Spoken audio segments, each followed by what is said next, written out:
आजकल डर्टी बम की बहुत चर्चा हो रही है। ये डर्टी बम है क्या? डर्टी बम, जिसे रेडियोलॉजिकल डिस्पर्सल डिवाइस (आरडीडी) भी कहा जाता है, इसका उद्देश्य परमाणु विस्फोट करना नहीं, बल्कि रेडियोधर्मी धूल, रेडिएशन और धुआं फैलाकर एक बड़े इलाके को दूषित करना और दहशत फैलाना है। इससे केवल रेडिएशन फैलता है, ये परमाणु बम नहीं है, ना ही उसके तरह भयानक विस्फोट होता है।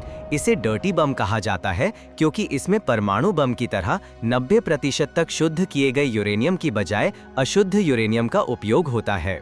साथ ही न्यूक्लियर रिएक्टर से निकले परमाणु कचरे, मेडिकल और औद्योगिक सामग्री में उपयोग में आने वाले रेडियो एक्टिव मटेरियल का भी उपयोग किया जाता है।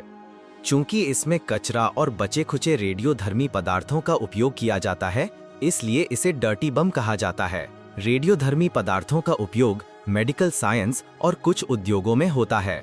एनरिच यानी 90% तक शुद्ध यूरेनियम को बनाना तकनीकी तौर पर आसान नहीं है। साथ ही अंतर्राष्ट्रीय कानून के तहत इसे बनाना प्रतिबंधित है। दुनिया के बड़े देश इसे बनाने नहीं देंगे। इसलिए जब परमाणु बम के लिए आवश्यक एनरिच यूरेनियम नहीं बनाया जा सकता, तो इस तरह से बची खुची सामग्री से डर्टी बम बनाया जा सकता है।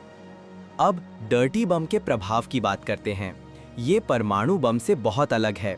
इसके विस्फोट से होने वाला रेडियोधर्मी फैलाव आमतौर पर स्थल के आसपास के कुछ 100 मीटर या कुछ मील के दायरे तक सीमित होता है।